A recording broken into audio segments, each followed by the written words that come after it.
কেন যে লেখালেখি করতে হবে?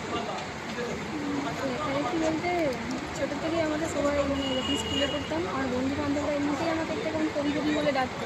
আচ্ছা। তো আমি এতটা পাত্তা দিতাম না। হুম। তারপর আমি এক আত্মীয়ের বাড়িতে গেছিলাম। সেখানে গিয়ে আমার একটা মানে ব্যাপার খুব চোখে লেগেছিল।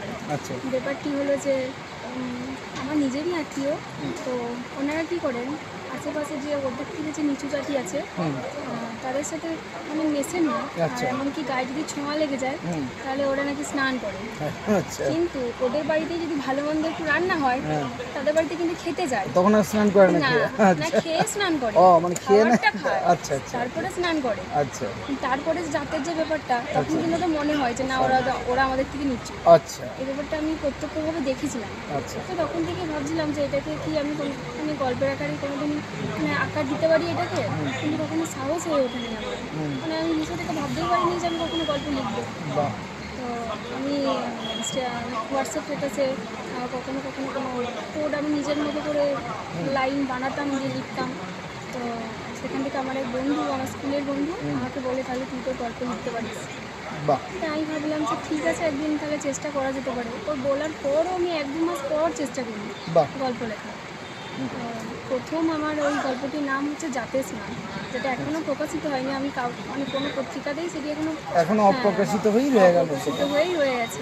আচ্ছা, তারপর এই যে প্রথম সাহিত্য পত্রিকায় প্রকাশ হয় আর এই অকপটে পত্রিকায়, সাহিত্য পত্রিকায় আমার একটি গল্প।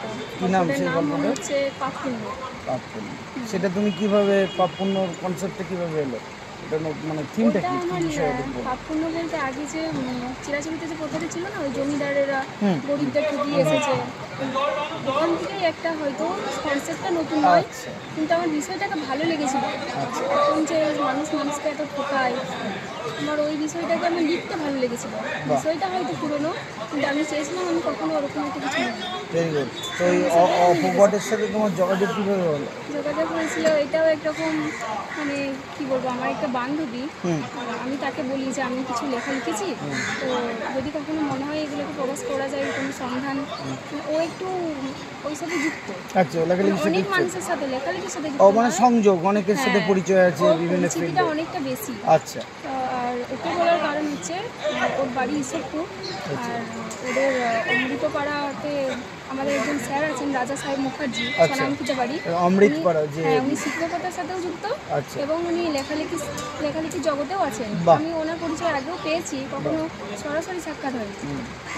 আমার ওই বান্ধবী স্মিতাকেই আমি বলি তাহলে একটু যোগাযোগ করে দিস আমার সাথে। তখন থেকেই স্যার আমার নাম্বার দেওয়া হয় স্যারকে, স্যার নিজের থেকে যোগাযোগ করেন।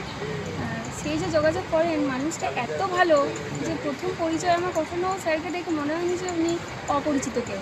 এবং সেই তখন থেকে এখনো পর্যন্ত আমাকে লেখার জন্য তিনি বলেন যে সপ্তাহে অন্তত একটি করে লেখো। খুব ভালো। তিনিই আমাকে উৎসাহ দিয়ে গেছেন। এমনকি আমার প্রথম লেখার পর আমি ওনাকেই পাঠাই, দেখুন ঠিক আছে কিনা। উনি পড়েন, উনি আমাকে মন্তব্য করেন, কত ভুল হলে বলে দেন। ওনার হাতটা আছে বলেই হয়তো আমার এই আজকে এই জায়গায় না হলে এটা কোনোদিনই সম্ভব হতো না ওনার অবদান ছাড়া। খুব ভালো। তো তুমি এই অপঘটে লিখে তোমার কেমন লাগছে? ফার্স্ট বোধহয় ওই পাপপুণ্যই তোমার প্রথম গল্প প্রকাশিত, সেটা অপঘটই প্রকাশ করলো। এই যে তোমাদের একদম সন্ধান দিয়েছেন এই পত্রিকাটা, ফেসবুকে খোঁজ বলে একটা বিজ্ঞপ্তি এসেছিল। আচ্ছা, স্যারই আমাকে পাঠিয়েছিলেন। তো তোমার যখন মনে হলো যে অপঘটে তোমার লেখা নির্বাচিত হয়েছে, সেখানে কি প্রকাশনা থেকে তোমাকে ফোন করেছিল যে তোমার লেখা নির্বাচিত হয়েছে? মেলে খবর দিয়েছিলেন। মেলে খবর দিতে যখন তুমি জানলে মেলে যে তোমার লেখা নির্বাচিত হয়েছে অনেকের মাঝে, তো তোমার অনুভূতি তখন কেমন? সেই অনুভূতি সেটা তো সবাইকারই একটা এরকম করে। আমি তো তখন তো লেখালেখি জগতে তো পুরোটা আমি আসিনি, তাই কীরকম হয় আমি সেটাও জানি না। কিন্তু প্রথম আমার যে লেখা প্রকাশিত হচ্ছে, আমি এতদিন অন্যান্য মানে লেখকদের বই পড়ে বড় হয়েছি, বিষয়টা ছোটোখাটো হলেও আমার লেখাও যে কেউ না কেউ পড়বে, কোনো বইয়ে মানে শব্দের আকারে যে প্রকাশ পাবে, সেটা জেনেই আমার খুব ভালো লেগেছিলো। আমার তো একরকম খুব আনন্দ, বাড়িতে সবাইকে বলি আমার লেখা গল্প প্রকাশ হয়েছে জানিস, আমার লেখা গল্প প্রকাশ হয়েছে জানিস। তাহলে তো বলতে হয় যে অপঘট তোমাকে এই সুযোগটা দিল। হ্যাঁ, অবশ্যই। তাহলে নিশ্চয়ই তোমার মতো প্রতিবাদের তুলে আনছে অপঘট, তাহলে অপঘটকেও একটা ধন্যবাদ দিতে হয়। ধন্যবাদই নয়, আমার অন্তরের অন্তঃস্থল থেকে আমার যত রকম শ্রদ্ধা বিমতি সব কিছুই আমার এই অকপটে সাহিত্য পত্রিকাকে আমি দিয়ে যাচ্ছি। বাহ, অবশ্যই এই অকপটে সাহিত্য পত্রিকাটি না থাকলেও হয়তো পরে আসতাম হ্যাঁ। প্রকাশ আকারে, কিন্তু এত তাড়াতাড়ি বা যেটা তোমার তিনিই তো প্রথমে আমাকে যোগ্য বলে বেশ মনে বেশ করেছেন। প্রথম যিনি প্রকাশ হ্যাঁ। করেন সারা জীবনে হ্যাঁ, সেটা মনে অবশ্যই। থাকবে।